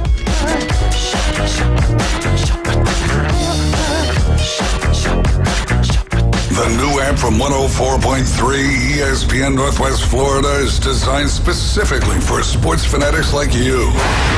The sports content you demand is always on. Live stream our national and local sports talk anywhere you go. Reach us on all social media. You can also be a part of the show. Call and text into our studios. Plus, up-to-the-minute weather and traffic maps. The new app from 104.3 ESPN Northwest Florida is available at the Apple Store and Google Play. The road is yours this summer in a new Kia from Bill Bird Kia. Stop by and check out the Bill Bird Kia SUV family that is built for all-in adventures and endless possibilities. Whether you're traveling on the highways or off-road, you'll do it with grace and grit. Now offering 3.25% APR up to 48 months on the purchase of a new 2023 Kia Sorento. You'll get the perfect balance of comfort and safety and technology. Bill Bird Kia is the home of the 20-year, 200,000-mile warranty. Stop by and see us today at 2435 East 15th Street or anytime at BillBirdKiaPanamaCity.com. We'll treat you like family and give you the peace of mind that you can trust. Offer from Kia Finance for the purchase of a new 2023 Kia Sorento with $22.22 per month per 1,000 finance at 48 months. Quantities limited. No down payment required. Cannot be combined with other finance offers. The 20-year, 200,000-mile warranty is a Bill Bird Kia warranty. See dealer for complete details. Offer for well-qualified buyers. Must take delivery from dealer stock through 7/5/23. Bay Breeze Bait and Tackle, this is Tim. Do y'all sell bait? Yes, we seasonally stock live shrimp, live bull minnows, live sand fleas, live fiddler crabs, earthworms, night crawlers, crickets. We also stock frozen shrimp, sand fleas, mullets, squid, pre-rigged ballyhoo, bonita, stingray, cigar minnows, Boston mackerel, Spanish mackerel, and a few other miscellaneous baits. It's worth the drive to buy premium locally sourced bait from Bay Breeze Bait and Tackle, located directly off Highway 98 on the west end of Panama City Beach. Starting June 26th, the reason to win a large bucket of balls and a round of golf at Bay Point Golf Club.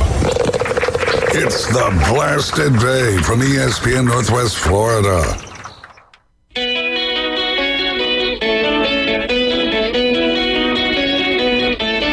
And welcome back. Coach James Hale Show on a Tuesday morning, a beautiful Tuesday morning for once. Down here, Brian Haddad sitting in for Coach Hale, joined by Coach Jim Brandt and Big Bad John, the pickleball master himself. Mr. Pickleball. That's right. Well, look, afternoon underdogs. Dave runs a great show in the afternoon. Enjoyed being on there yesterday afternoon. But look, tomorrow afternoon, make sure and join David, Kyle. I mean, you should listen to him today as well. But on Wednesdays, you can join David, Kyle, Amanda, Drew, and a cast of sports fanatics every Wednesday from 4 to 6 p.m. Northwest Florida is ESPN Northwest Florida is broadcasting live and on location at Dave & Buster's Pier Park, right in the heart of all the fun. Come and experience the sights, sounds, smells, and excitement of Dave & Buster's. And while we're there, half-price cocktails, half-price games, win free Dave & Buster's game cards and swag from ESPN Northwest Florida. That's the afternoon underdogs, 4 p.m. I tell you what, it's a great show, and Ryan Mulvey and Jay Henley run a great show, Inside Drive, every weekday from 11 to 1 here. They obviously talk a lot of golf, but they talk about a whole lot around the sports world, and you will absolutely love it. All the great local programming here. Thank you, Randy, and thank you, ESPN Northwest Florida, for bringing that to this area. All right, Jim Bob. We did this yesterday on the afternoon underdogs, actually. Some kind of fun questions. We're 67 days out from the first college football game, not that anyone's counting. Okay. And let's talk about just some questions as we go into the season. I'm curious for your thoughts, and John, feel free to chime in as need be here. But let's start with the first one. Who finishes higher in Heisman voting?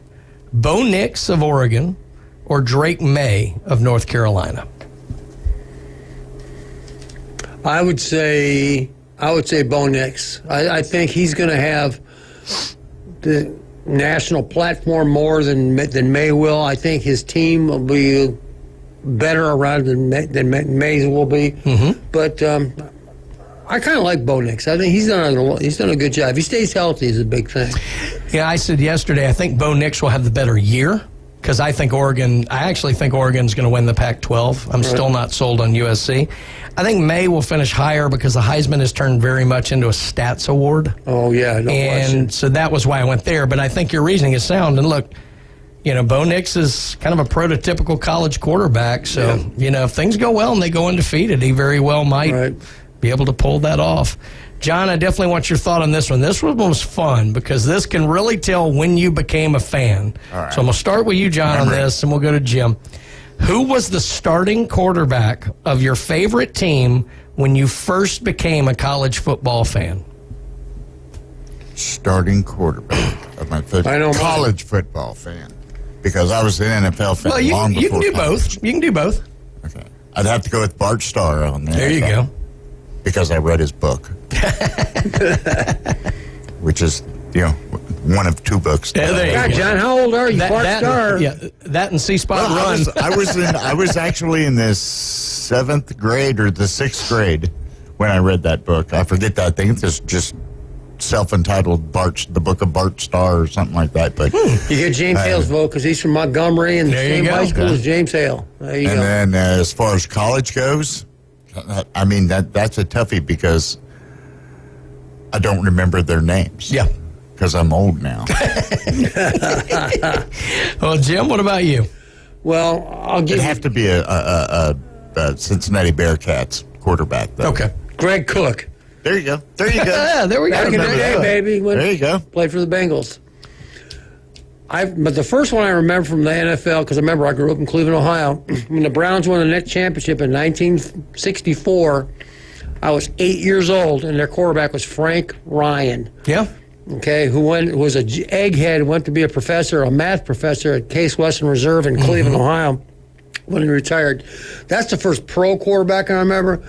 The college quarterback was Rex Kern at Ohio State in 1968. That's the first time I was 12, the first time I really followed Ohio State. They were national champs, beat OJ in the Rose Bowl. Rex Kern was like he was like a god. He was like everything. Yeah. He wasn't much of a great quarterback compared to what they got now, but for back then, and what they asked him to do, he was special. He was good.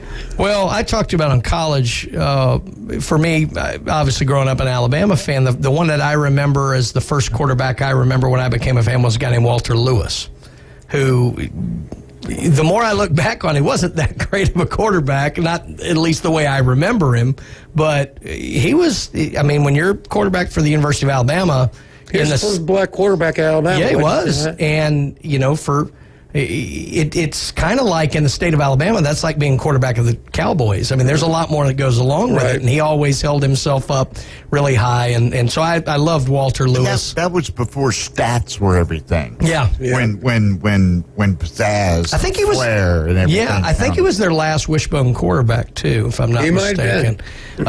Pros I hadn't considered, but I'm not so much of a Cowboys fan now, but when I was little, I was. There's something about that star that gets you. So for me, it probably was Danny White.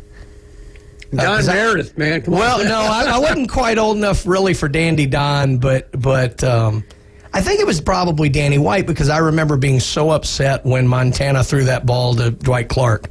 That was like my first NFL real memory. I think I was aware of like when Jaworski was with the Eagles and they lost to was it Plunkett in 1980, I guess, but it was more that next year with Montana, and they played Kenny Anderson and the Bengals in the. There you go, the Bengals. Yeah, in the Super Bowl. That's really when I became more of a fan. But I remember being upset that the Cowboys got beat for some reason. So there's a lot wrong with me. All right, next question: which team has the best first year in the Big 12? Cincinnati, BYU, Houston, or UCF? That starts this season, right? I believe so. I will go with Houston. I think that they've got a lot of talent. They got a lot of athletes. I think they're going to do well. Interesting. John, you want to weigh in on this one? I got to go with Cincinnati just because they're due. You know, and I'm all about the underdog.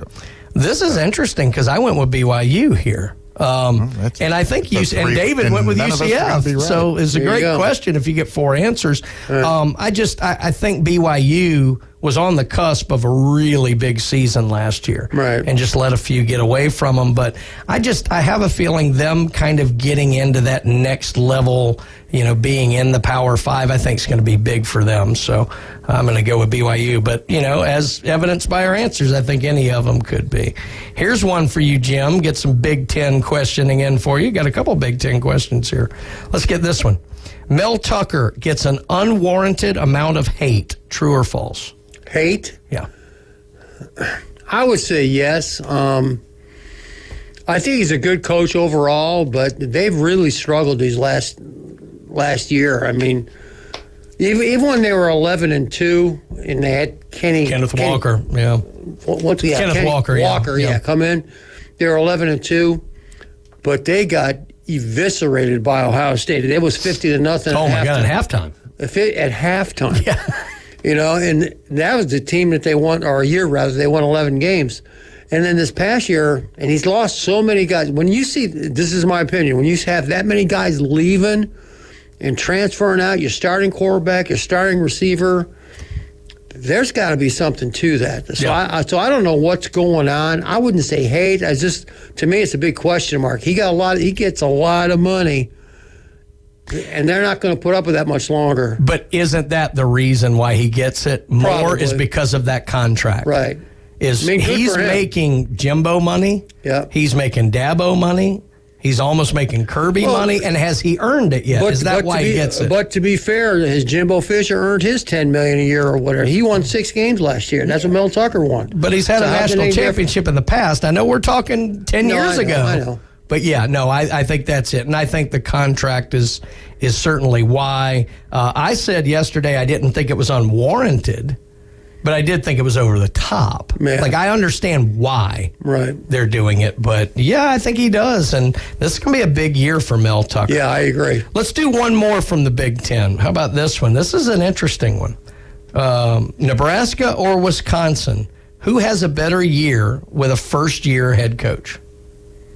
I think it'll be Wisconsin. Nebraska has really fallen off, and they played a lot of close games, and they lost them all. And I think Matt Rule's a good coach, and he did a great job at Baylor, did a good job at Temple, which both those places aren't easy to win. Yeah, exactly. He did a good job, and I think eventually he'll do very well. But I think Wisconsin's more ready to compete big than Nebraska. See, that's interesting. I went the opposite answer for the same reasons. I thought Nebraska, having been in so many tight games with Frost, just couldn't quite figure out how to win those games. Yeah, there was something. I thought they were ready to go, and Matt Rule is so good at the college level. I think Fickle will be better long term for Wisconsin than Rule will be for Nebraska. Yeah, well, we'll see. It'll be interesting to see what Wisconsin does on offense, because you hired Phil Longo, who was throwing the ball every play, but he had Drake May at North Carolina. Yeah. He doesn't have that at Wisconsin, so it'll be interesting to see how they play offense at Wisconsin. Yeah, this year. It's so interesting to think about, like for me, I know it's been a long time ago. Nebraska throwing the ball at all is interesting. Right. And Wisconsin almost the same way. I mean, when you say name the big players to come out of Wisconsin, they're all linemen and running backs. Yeah, running backs. Yeah, so, Dane. I agree. Turner and,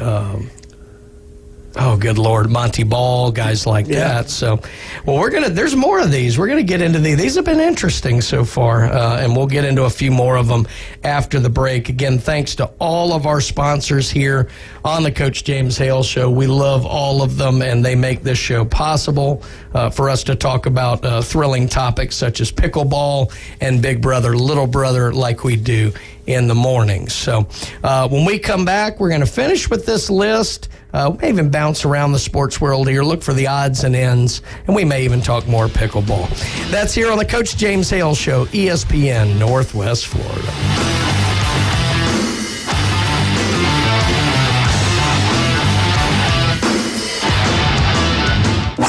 ESPN Northwest Florida presents The Blast at Bay Point, starting Monday, June 26th. Listen to Win Your Tee Time at the legendary Bay Point Golf Club in beautiful Panama City Beach. Listen weekdays at 8:40, 12:40, and 5:40 to play high-low for a chance to win 18 holes at Bay Point Golf Club. Plus, all contestants instantly win a large bucket of balls on the driving range. Listen to Win the Blast at Bay Point from ESPN Northwest Florida. Good morning. This is Joanna on ESPN Northwest Florida with Tuesday's weather forecast. Possible thunderstorms and very light rain this afternoon and evening with a high near 86 and a wind between 10 to 15 miles per hour. A chance of thunderstorms and light sprinkles tonight and a temperature of 75. About the same tomorrow, around 82 with definite thunderstorms and heavy rain. Quite warm with a high around 83 and definite thunderstorms and very heavy rain Thursday. This forecast is brought to you by Earthworks of Northwest Florida. Thank you for tuning into ESPN Northwest Florida. Rely on it. The new Smokin' Triple Stack at Firehouse Subs is stacked high with honey ham, smoked turkey, and slow-smoked beef brisket. To top it off, a portion of every purchase helps provide life-saving equipment to first responders. The Smokin' Triple Stack Sub. Get it for a limited time, only at Firehouse Subs. Participating U.S. locations. Firehouse of America, LLC, and Firehouse Subs suppliers together will donate 0.09% of purchases in 2023 at Firehouse Subs locations to the Firehouse Subs Public Safety Foundation for the purchase of life-saving equipment with a minimum donation of $1 million. Turf Pro Lawn and Pest Control. They take pride in caring for their customers' property by providing lawn and whole house pest control. Whether you have roaches or any other unwanted bugs in your home, Turf Pro has you covered. Or if your lawn needs weed control, fertilize, insect control, Turf Pro has you covered by providing custom treatments to meet your property's needs. No property is the same, so why should it be treated that way? Turf Pro, where the blue and yellow trucks make your lawn green. Call 850-890-5820.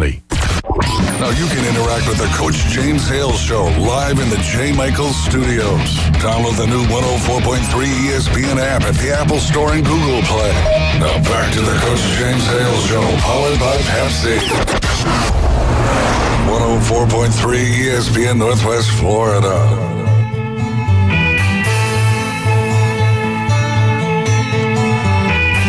And welcome back, Coach James Hale Show on a Tuesday morning. Brian Haddad sitting in for Coach Hale. Last segment in front of us, Jim Durant. And Big John joining us. Let's get into a little bit more of this here. This has been pretty fun so far. A lot of disagreement, but civil disagreement. Civil disagreement, that's right. And we'll see if that continues or not. Let's go forward. Next question. And I want both of you in on this one because I love this question. College football is better when blank is good. I think it's looking for a team here. College football is better when blank is good. I'm trying to think of somebody who is a potentially good team. Oh, man. Who would that be that's coming up fast, that was unexpected to get as far as they got? And now LSU, Carolina comes into mind.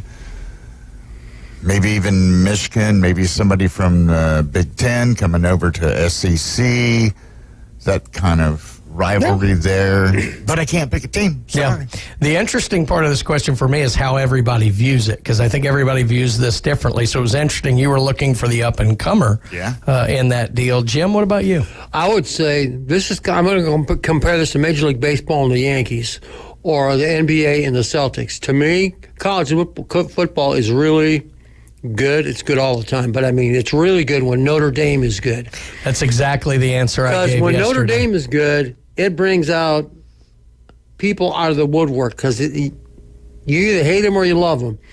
And when they're good and playing for the national championship, but they got beat 42-0 by Alabama. That's like college history. That's like when you think of college football back in the day, that's the name of the school. But I think it's interesting because, John, you kind of went more the way David went with it. Jim and I went the same way for the exact same reasons. And I think I even used the Yankees as an example. It's funny, but it's just good when you got somebody or the NFL with the Cowboys. Correct. It's who made them America's team. It's kind of like Notre Dame being America's team for college football. Yeah.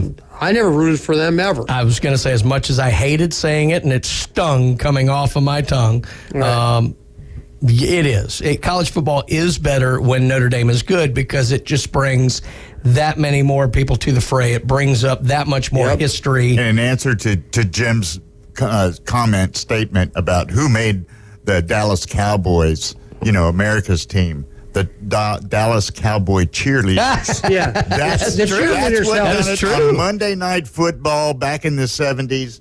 Boom, there I was. Hey, the Raider cheerleaders weren't bad either now. No, they weren't. But Dallas is a master class in sports marketing. Yeah, master class. The star, the everything's bigger in Texas, the cheerleaders, the Tom Landry and the hat, like everything. That's true. Was marketed to a T and perfectly. And so that's the Dallas Cowboys, no doubt. All right, Michael Penix Jr. or Jordan Travis, who has the better year? You got to measure better year on wins, which I think will be Jordan Travis, or stats will be Penix, because Penix led the nation in passing this past season, right? And nobody really knew it. Nobody knew about because he plays up in Washington. I think Travis will have the better year. I'm with you as well because I think Florida State's got a real opportunity at the playoffs this year. But, look, Penix, to me, the Pac-12 is really up for grabs. I don't love Washington to be able to run the table as much as I think Oregon could, possibly USC could, maybe even Utah could, because their quarterback's there for like his 75th year. He and Grayson McCall are Glenn Manley's age, and they've been, playing Cam Rising. That's who I was thinking of. But got their AARP card. But if things fall a certain way, Washington could be in the fray there and Penix. But I go with Jordan Travis as well. Well, speaking of Florida State, FSU or LSU, who wins Week 1? As much as I do Florida State all the time, and we're in the Florida State area, I think LSU is going to win Week 1. I think it's going to be real close. I think it's going to be like within three points or so. It's just hard to beat somebody that good 2 years in a row, and I think it's LSU's time for that. Now, does that mean they'll win the whole thing? Not necessarily, but I just think they're going to win. week 1. The interesting thing to me is even though neither team will be eliminated from playoff contention if they lose this game, it does make the margin of error 0 for the rest of the year for both of them. And the question is, which team comes in with the mindset of national championship or bust? If I were either team, I wouldn't view it that way. I'd be focused on the conference championship first, because what I worry about is the loser of this game, if they think they're out of the picture, they can go into a tailspin. Right. And we've seen that oftentimes with teams in the season opener, especially a big game like this. I tend to like Florida State in this game because my worries with them are depth on defense, and I don't think that'll play in the first game. That worries me more as they get into the back half of their schedule. Right around that Clemson game, that could cause them some issue. Now, it may be better than I realize. I'm obviously not there at practice every day, but that's my worry from the outside in. And I also think Florida State getting that win last year was huge for their self-confidence. Because they tried to give it away. Yeah, they did. But anyway, so I'm going to go with Florida State there. Now, along the same lines, probably, obviously, this is one of the biggest games of the year. What game are you anticipating the most for 2023? Well, for me, if you're an Ohio State guy, it's always Ohio State and Michigan. You look at I look at their roster, and it's hard not to get your hopes up because they got a ton of players. I'm talking about Ohio State now. Yep. They got a ton of players back. Yeah, they lost a big one with their quarterback, but I don't worry about quarterback Ohio State. I don't. They're going to be fine. But can you eliminate those bonehead big plays? They're ahead of Michigan at halftime and give up like 30 points second half with 80-yard runs. Yeah. Same thing with Georgia. The defensive back just falls down. Yeah. I mean, just falls down. It's like hard to be national champion. You do that kind of stuff. Yeah. So that's the game for me that I always look forward to. So yeah, you just got to wait till the last game of the season to do it. You think the Big Ten's decided by that game again, no right? question. Yeah, no yes, doubt. absolutely. John, you got a game you're looking most forward to?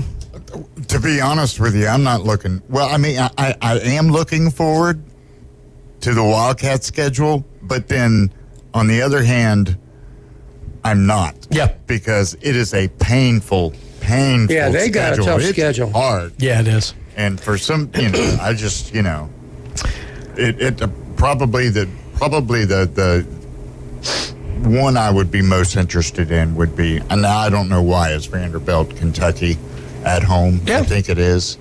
I think that's the one I think will be the turning point for the Wildcats. Yeah. But that's a tough schedule, and I'm not looking forward to any of those games.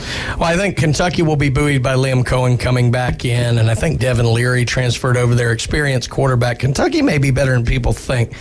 Well, I certainly would have gone Ohio State, Michigan. I think that's the key game to the year, period, because these are going to be both top 5 teams, probably both undefeated. Michigan's returning a starting quarterback and running back, which is huge. I think both running backs, actually. Ohio State returning a ton of talent, but new quarterback, and it will determine the Big Ten. I agree. So I'll throw a different one out there. I'm really looking forward to Alabama A&M. Alabama versus Texas A&M, for this reason. Either way this game goes is going to determine a lot for the rest of the year. I think if Alabama loses this game, it's going to confirm what I believe, that this is a 3-loss Alabama season, to me. If Alabama wins this game, I think this is the moment when the Jimbo and Petrino experiment goes horribly awry. Go south, huh? And get your popcorn, baby, because that could be an epic disaster. Yeah, that could be out ugly. there. I agree. I think this game is going to be critical for that. Now, it could blow up before that, but I have a feeling this is going to be the key game. So while I'm more interested personally in seeing the Tennessee game for payback, the LSU game is going to be bigger for the West. That game, to me, is going to be the way the Auburn LSU game used to be. It was always around that time, 4th, 5th, 6th game of the year, and it determined both teams' path for the rest of the year. I think that's what we're looking at with the Alabama and Texas A&M game. Well, had a great time today. Talked about a little of everything, literally. Join us tomorrow for the history of cornhole. Coach, thanks for joining us as always. You're killing me there, Wildcat. Big John, thanks. Mulvey up at 11 with the Inside Drive. Big Dave this afternoon with the Afternoon Underdogs. Braves first pitch at 5:40. Keep it here all day. We will see you tomorrow. ESPN Northwest Florida. It's the Coach James Hale Show. We're sending everybody to the gym for Well, PE. you know, I know it's. I know from inside information, it's the Hale family reunion. So that's exactly what kind it of is. lies are being told there. Jesus, take the wheel. Let's move into the 1940s when Glenn Manley first started collecting Social Security. Weekday morning 7 to 9. ESPN Northwest Florida.